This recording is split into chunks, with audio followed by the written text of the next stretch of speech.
Bien-aimés dans le Seigneur, bonjour. Gloire soit rendue en Dieu, le Dieu de toute puissance, le Dieu de toute bénédiction. C'est votre frère Bifoulou du ministère de l'Armée Bleue. Nous bénissons ce Dieu-là qui nous connaît, qui a connu nos parents et qui nous a choisis. Alors avant de faire un pas, nous nous laissons d'abord entre les mains du Seigneur. Prions tous le Seigneur. Le Dieu créateur, le Dieu de tous les jours, le Dieu de bénédiction, quand la colère prend à écouter. Nous nous voici au-devant de votre gloire, de votre amour, pour que nous soyons enseignés par le Saint-Esprit, qui est notre guide, qui est notre révélateur, qui nous enseigne toute parole qui vient de vous. Et que cet instant que nous allons passer au-devant de vous, nous avons besoin de votre attention, que tu nous aides, que nous soyons à mesure de comprendre, saisir et obéir à cette parole. Tous ceux qui vont entendre cette parole, soient bénis. Et moi-même, qui suis la bouche que tu utilises, Seigneur, que je sois moi-même à mesure d'appliquer et obéir à cette parole. Par le nom de Jésus-Christ, Père, nous te glorifions. Nous te disons tous Amen. Frères et sœurs, bonjour encore. Aujourd'hui, nous sommes le 20 novembre 2020, il est 11h10 chez nous.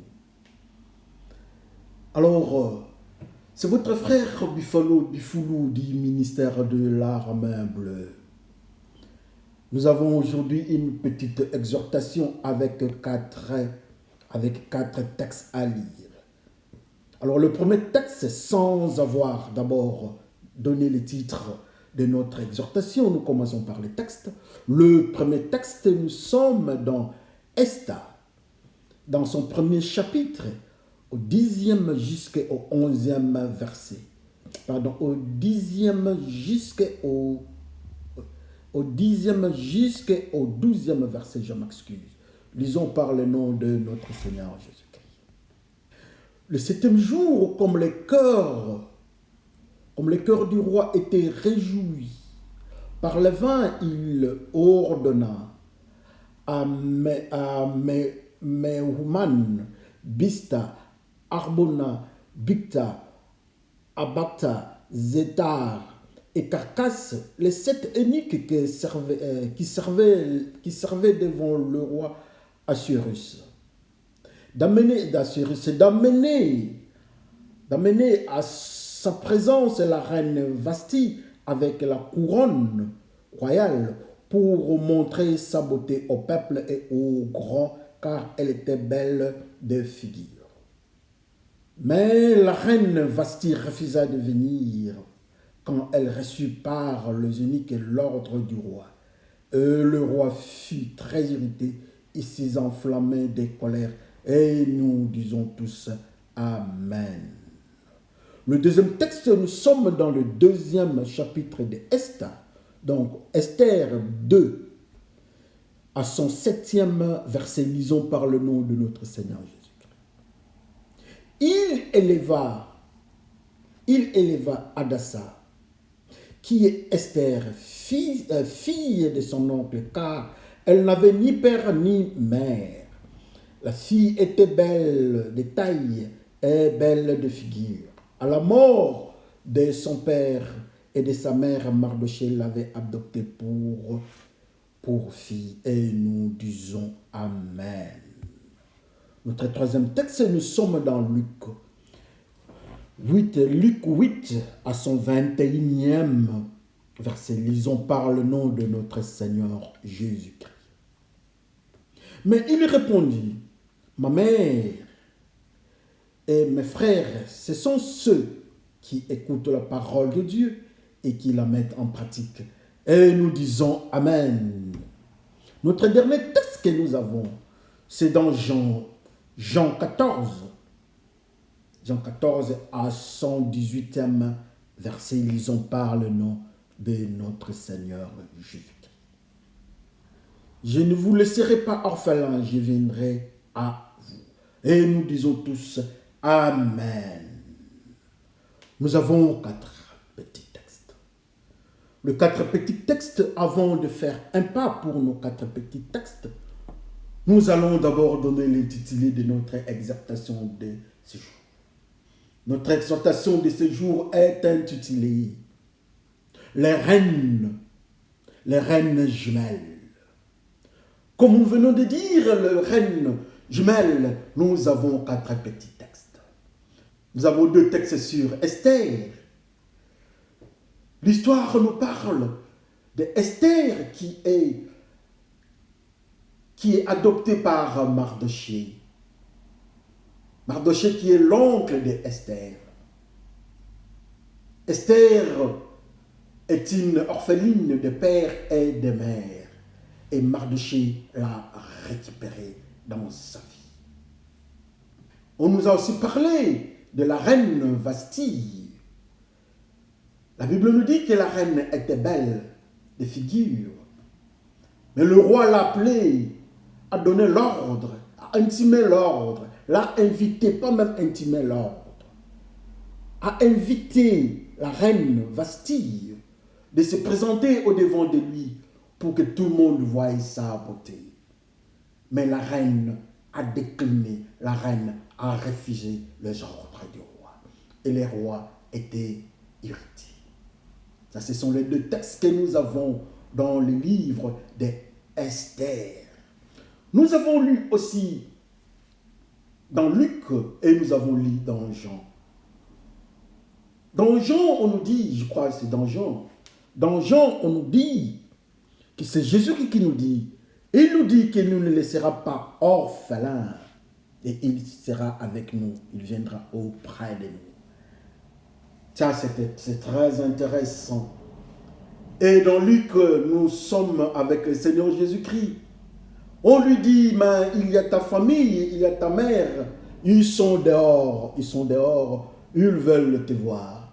Et Jésus qui répondra, c'est ce que nous avons lu. Il dit, qui est ma mère et qui est ma famille, qui sont mes frères? Ce sont ceux qui écoutent la parole de Dieu et obéissent à cette dernière. Très intéressant. Nous avons 4 textes.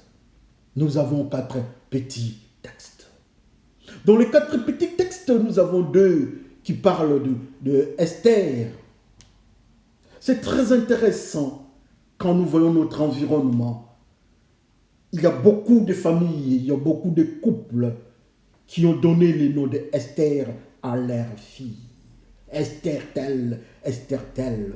Et c'est très intéressant de voir l'histoire d'Esther. Vous allez m'excuser un peu. Des fois, je parle d'Esther comme en anglais. Ne me tenez pas. Il ne faut pas m'en tenir rigueur. Là, vraiment, je suis désolé pour ça. Mais toutefois, je ferai de mon mieux pour que je reste avec Esther. La Bible nous dit, quand nous lisons ce qui se présente au devant de nous, nous avons Esther qui est une orpheline de père et de mère. Elle est adoptée par son oncle Mardochée. Alors nous n'allons pas entrer en profondeur, nous allons parler avec ceux qui lisent la parole de Dieu, comme on les appelle les lecteurs de la Bible. Frères et sœurs, nous devons avoir les habitudes de lire et lire encore la parole de Dieu. C'est ça notre nourriture spirituelle. Esther, comme les anglophones disent, Esther était une orpheline qui habitait avec son oncle. Mais dans cet environnement-là, il y avait un roi qui avait le contrôle de la terre. Dans son empire, le roi était dans la joie, dans une période de fête. Il appelait tout le monde. Il y avait la joie dans son royaume, dans son environnement. Et cette fois-là, il voulait montrer sa femme. Donc la reine nommée Vasti. Le roi appela la reine Vasti pour que tout le monde voie sa beauté. Et la Bible nous dit que la reine Vasti était belle. Elle était belle de figure. Assurément pour cette raison, le roi le roi l'a invitée pour que tout le monde voie sa beauté. Malheureusement, la reine décline l'invitation du roi et le roi s'irrita. De l'autre côté aussi, il y a une juive qui s'appelle Esther. Esther, l'orpheline de père et de mère. Et la Bible donne une caractéristique très importante, La Bible nous dit qu'elle était belle de figure, assurément comme la reine Vasti. C'est très intéressant, ces remarques-là. Vasti est belle de visage ou bien de figure.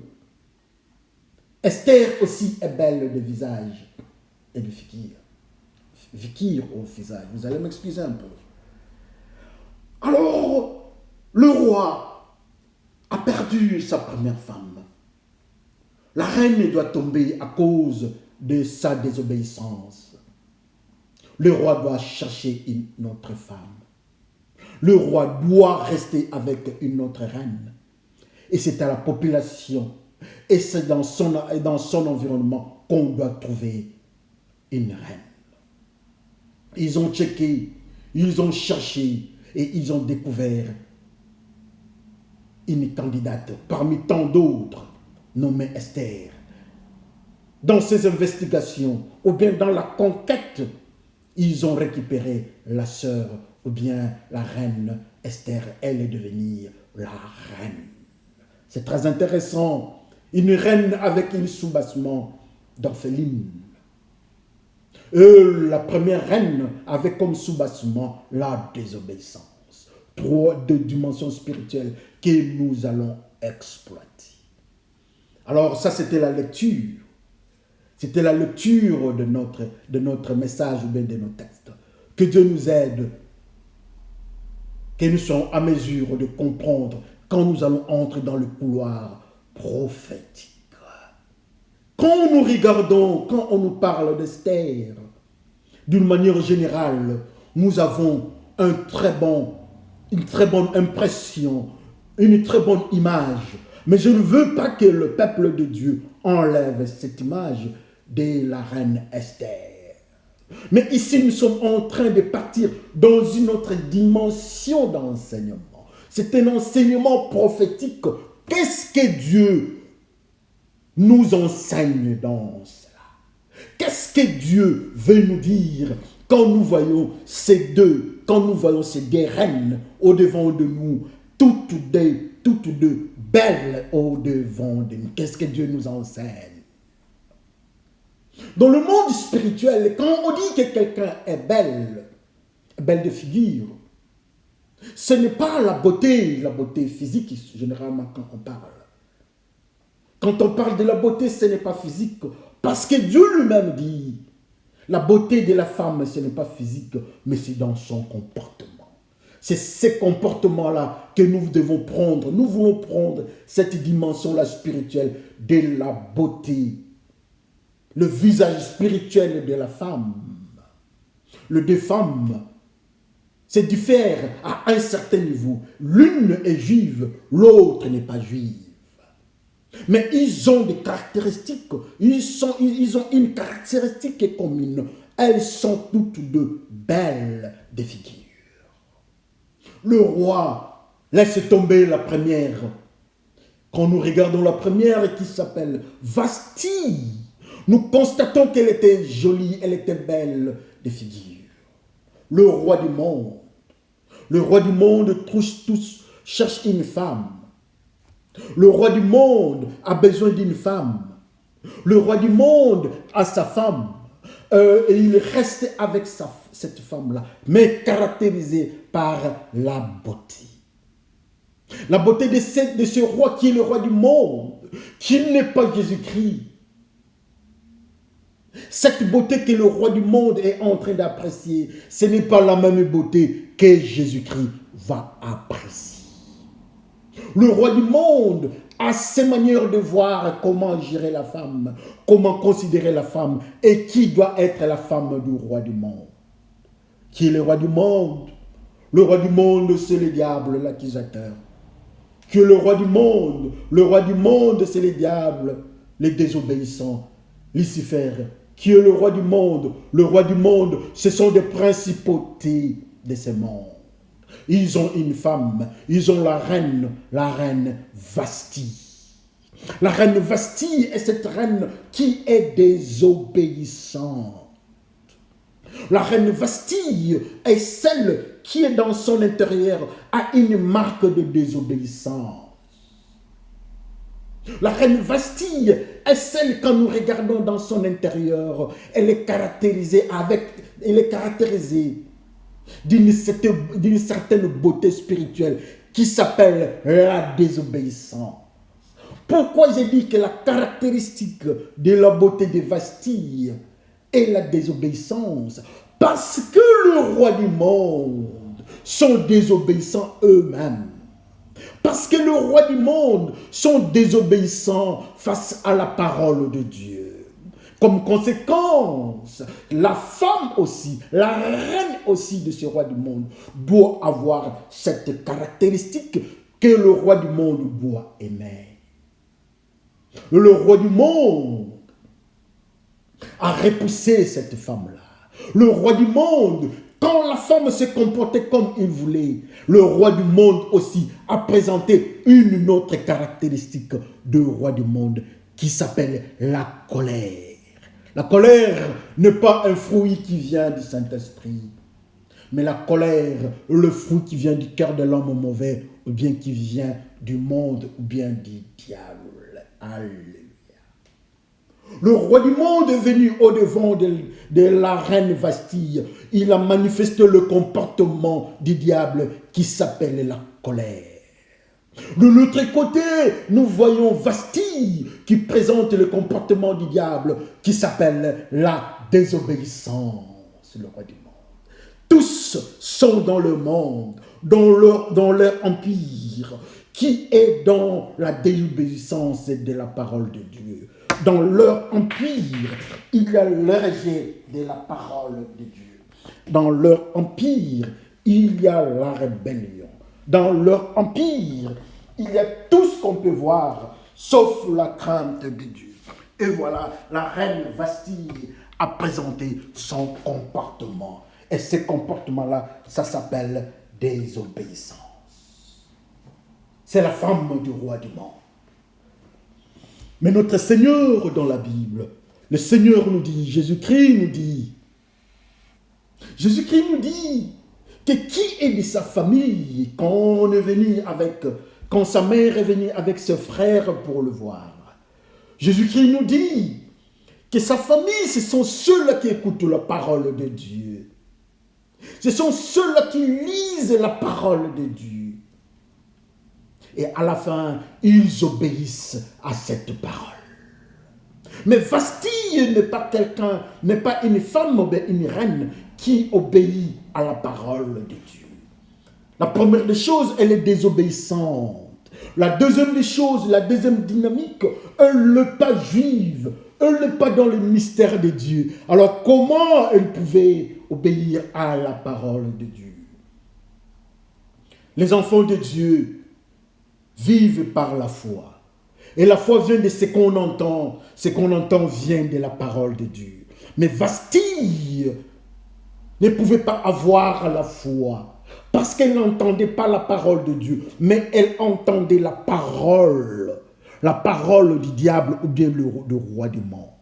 Comme elle entendait la parole ou bien la parole du roi du monde, la conséquence est qu'elle ne pouvait jamais être obéissante. Parce que l'obéissance, c'est par rapport à la parole de Dieu.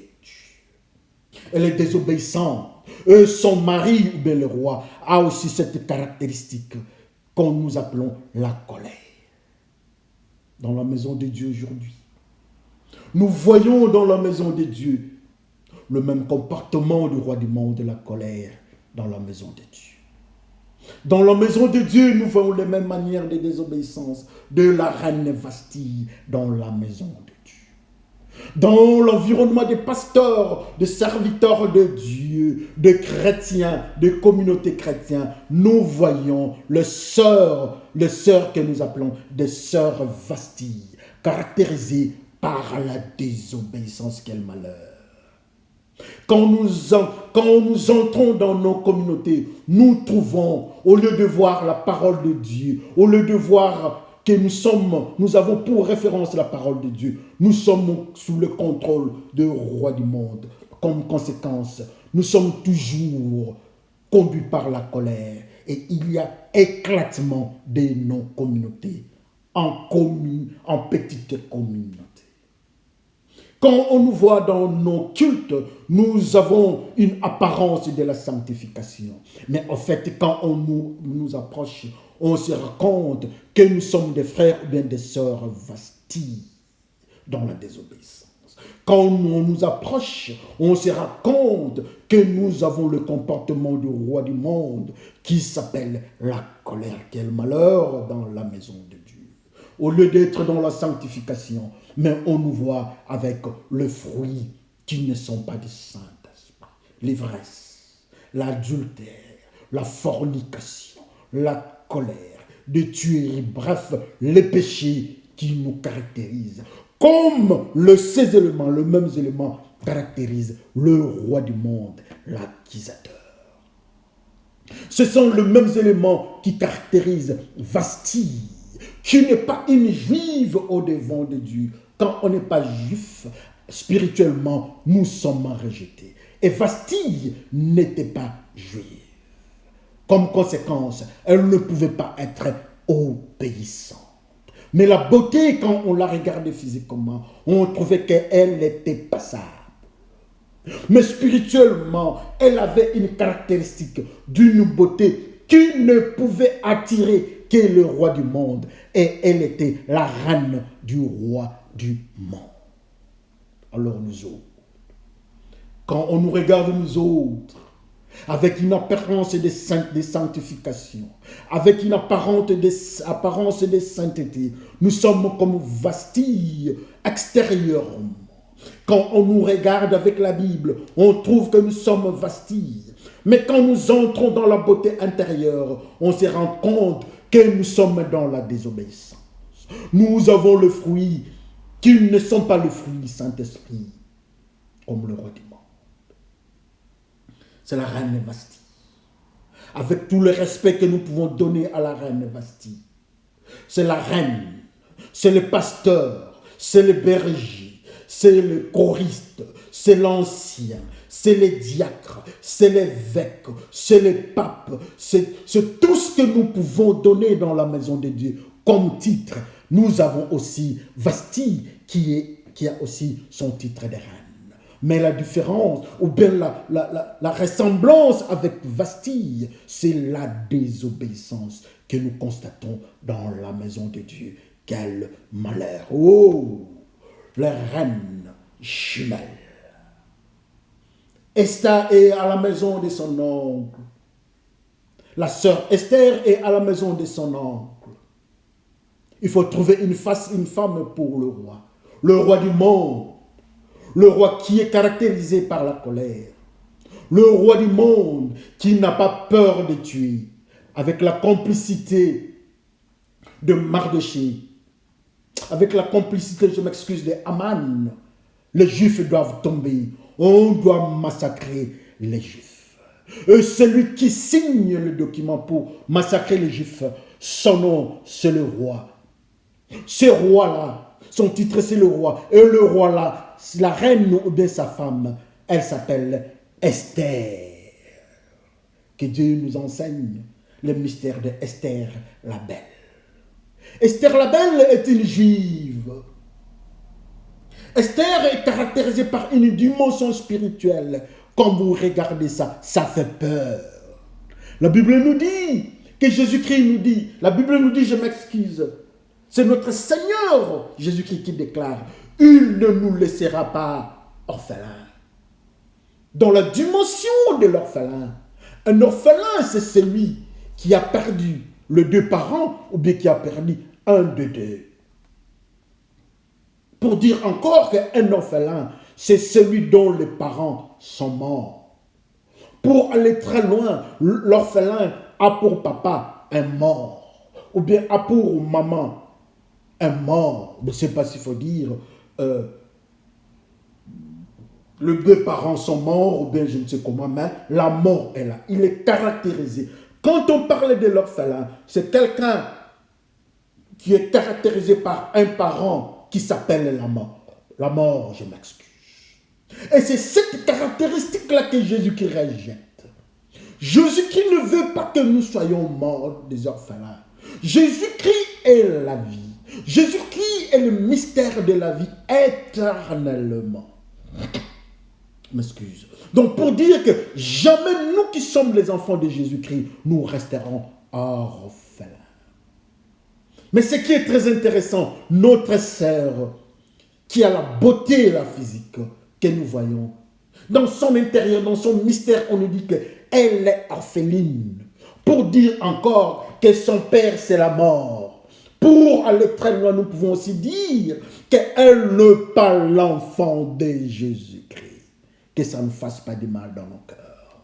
Parce que quand nous prenons Esther, nous avons toujours l'image de cette sœur-là qui a sauvé le peuple juif. Ça, je veux bien, bravo. Mais nous sommes dans une autre dimension de la sœur Esther. La sœur Esther est une orpheline. La sœur Esther a pour parent la mort. Or, Jésus-Christ n'est pas la mort. Jésus-Christ est la vie. Jésus-Christ n'est pas la mort. Jésus-Christ est éternellement la vie.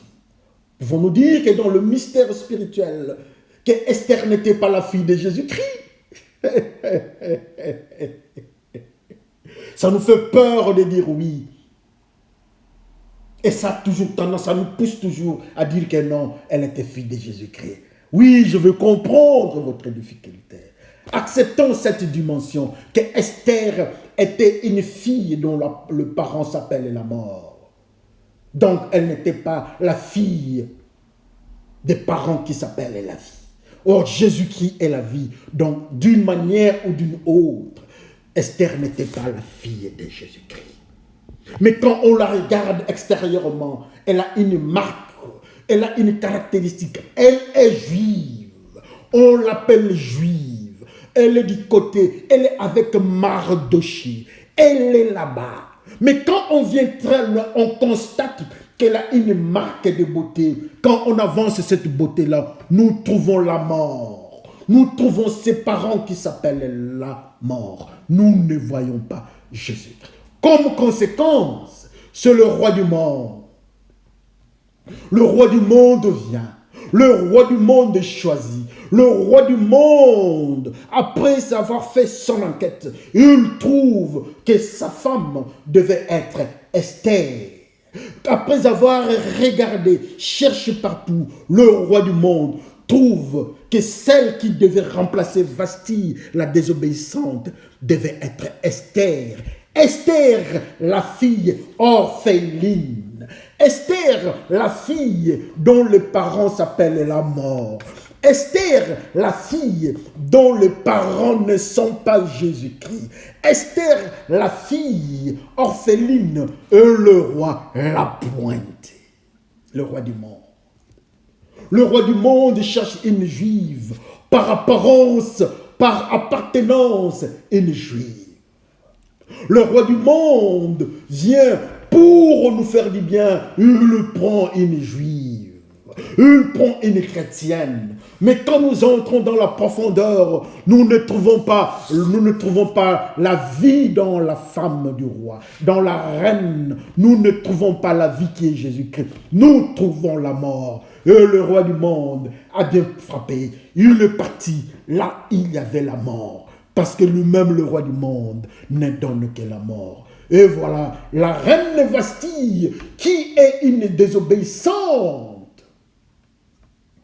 Et de l'autre côté, il y a aussi Esther, qui est une orpheline. La désobéissance et l'orphelin, ce sont deux éléments qui sont caractérisés par le mystère de la mort ou bien du diable.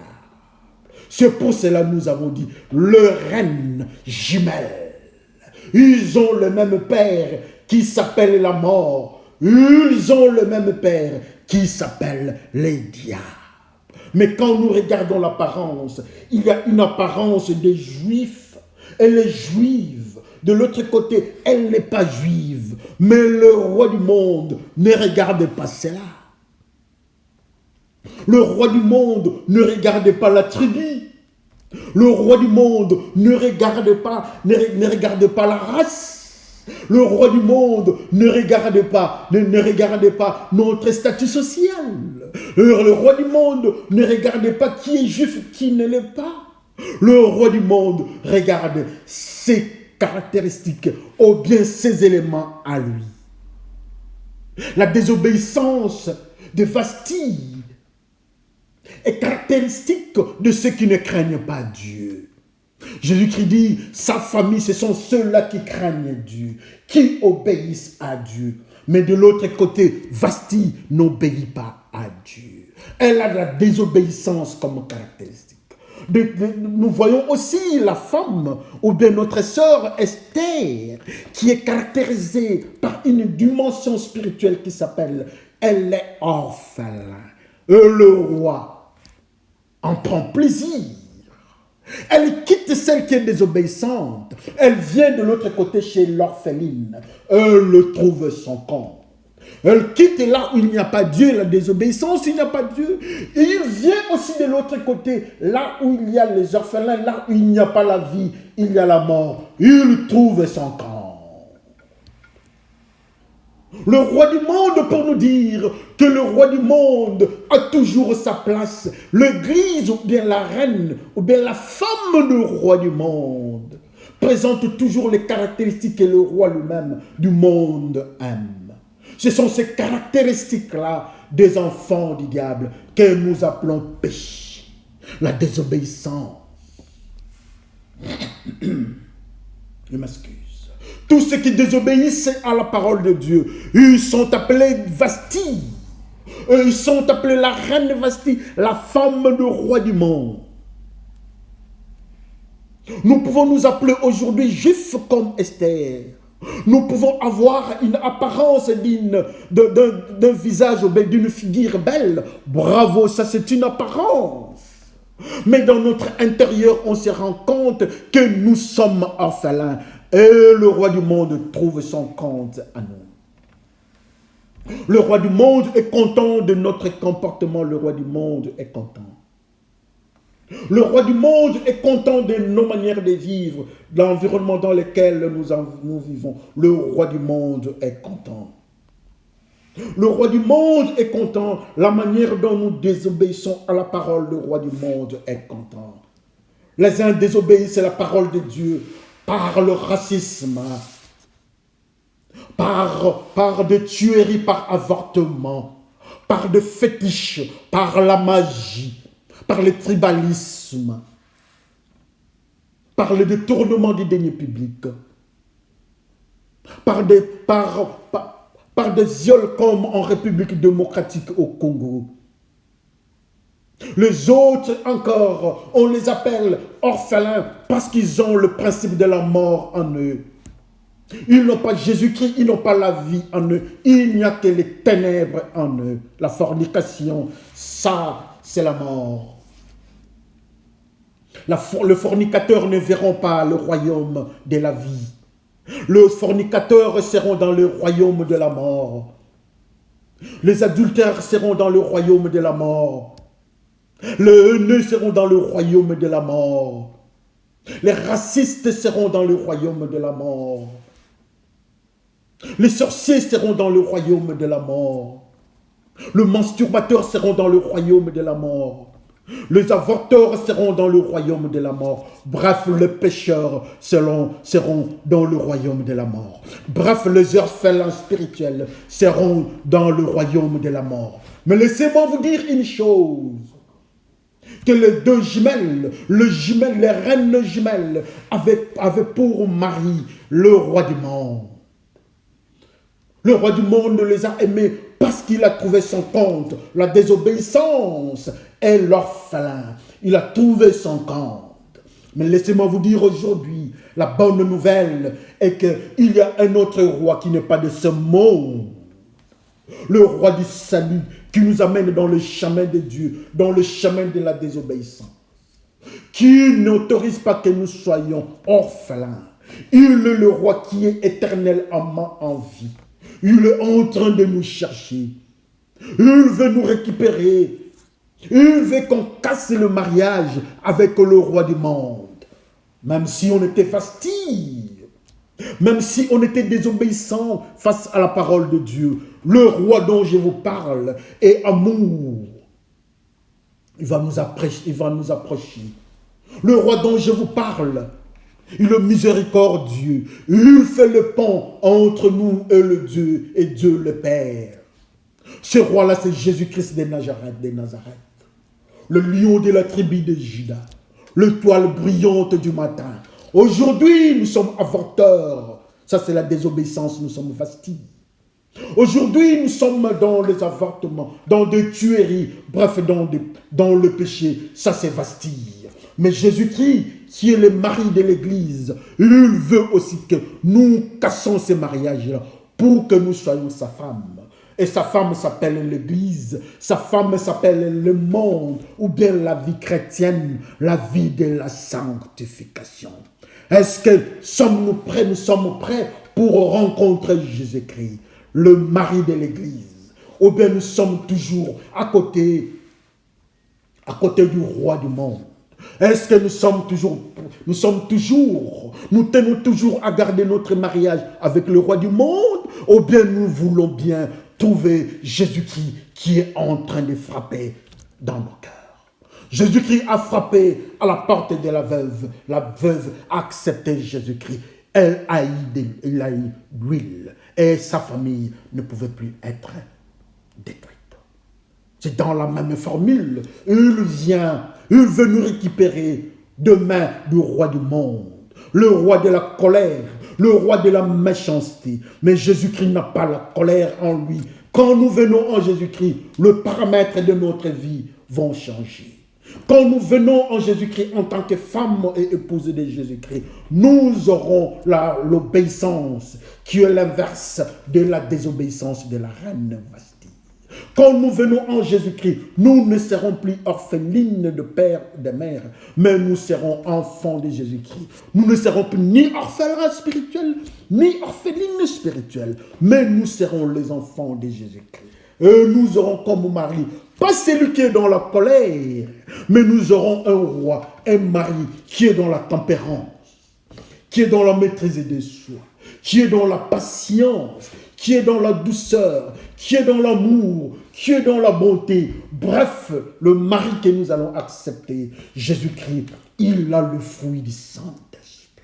Et quand nous allons les marier, à côté de lui, nous aurons cette sémence de Jésus-Christ en nous.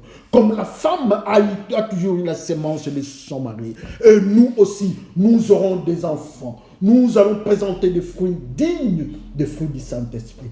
Et nous allons changer nos vies. Si nous étions dans la désobéissance, nous serons obéissants à la parole de Dieu. On ne va plus nous appeler Vastille, mais on va nous appeler Jérusalem.